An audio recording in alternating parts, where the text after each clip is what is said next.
Hello बच्चों, let's read the question. The question says which of these statements is or are incorrect.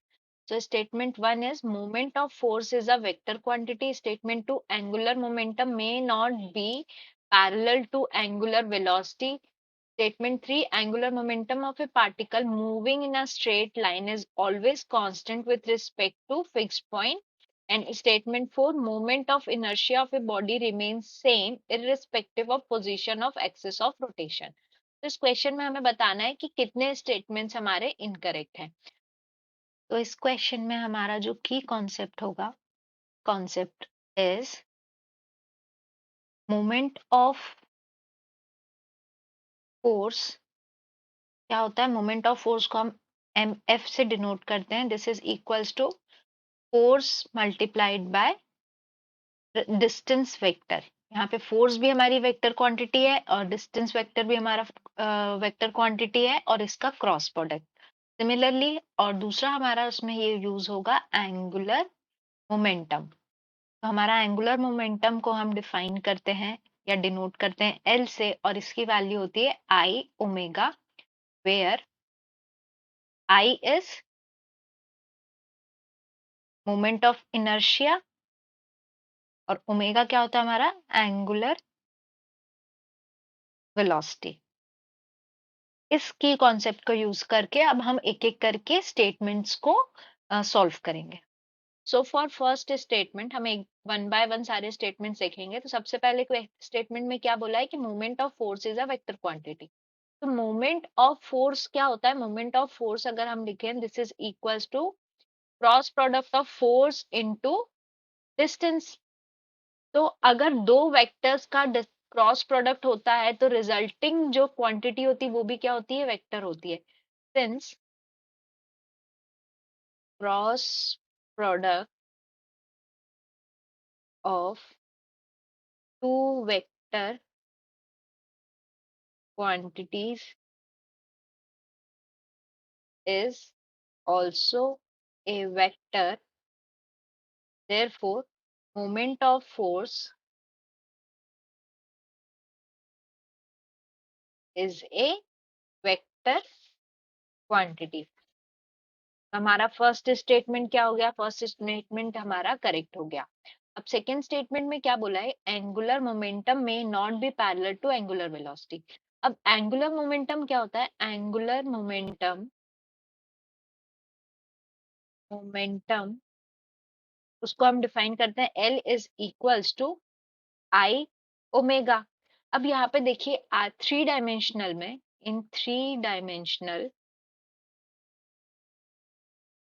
हमारा I क्या होगा? I is combination of I X, I Y and I Z component. और हमारा omega भी वैसे ही omega X, omega Y और omega Z component.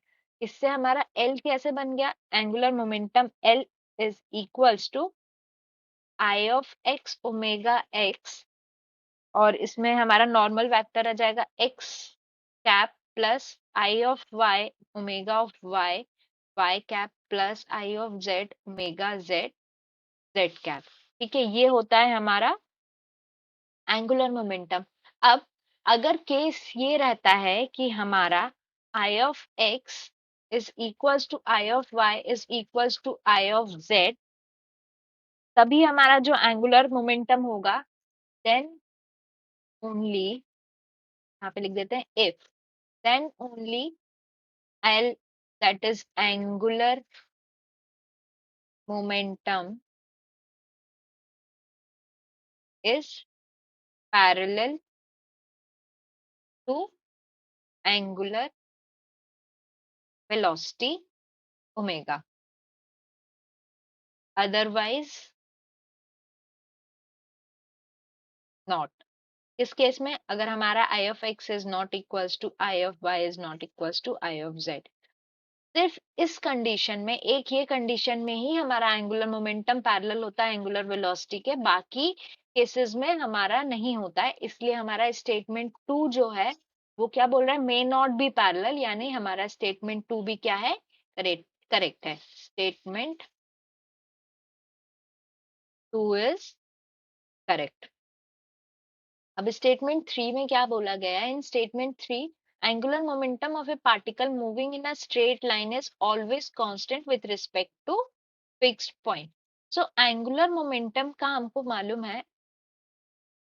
अब हमें पता है angular momentum L is equals to mv/r।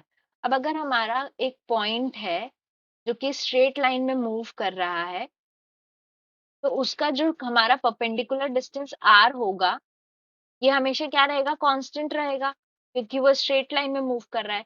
तो if r is constant, then angular momentum is also constant.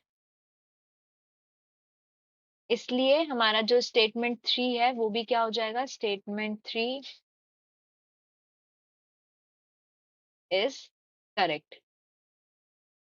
अब स्टेटमेंट 4 में क्या बोला गया है कि moment of inertia of a body remain same irrespective of position of axis of rotation. अब यहाँ पे फोर्थ स्टेटमेंट में है moment of inertia. Moment of inertia simply हम इसको आई से डिफाइन करते हैं। इसका फॉर्मूला क्या होता है? mr²। यानी कि अगर सपोज कीजिए ये हमारी एक एक्सिस ऑफ रोटेशन है और एक पॉइंट है जिसपे हमारा मास है m और उसका परपेंडिकुलर डिस्टेंस कितना है? r है। ठीक है। अब अगर हम इस एक्सिस ऑफ रोटेशन को चेंज कर देते हैं यहाँ पे, मतलब मैंने इसको एक्सिस ऑफ रोटेशन अब ये बना दी है और मास सेम रहेगा। तो अगर मास सेम है लेकिन डिस्टेंस क्या हुआ? मेरा डिस्टेंस अब मेरा चेंज हो गया। ये कितना डिस्टेंस हो गया? Suppose r dash. यानी कि हमारा moment of inertia depends on distance. इसलिए अगर हमारा एक्सिस ऑफ रोटेशन हम चेंज करते हैं, if we change axis of rotation, moment of inertia also changes। तो हमारा स्टेटमेंट फोर्थ क्या हो गया? Therefore statement 4 is not correct. तो अगर हम ऑप्शंस चेक करते हैं तो हमारा करेक्ट ऑप्शन क्या हो जाएगा? Option D. Only fourth statement is incorrect. तो आंसर क्या हो गया? Answer is option D. I hope you understood the question well. Best of luck.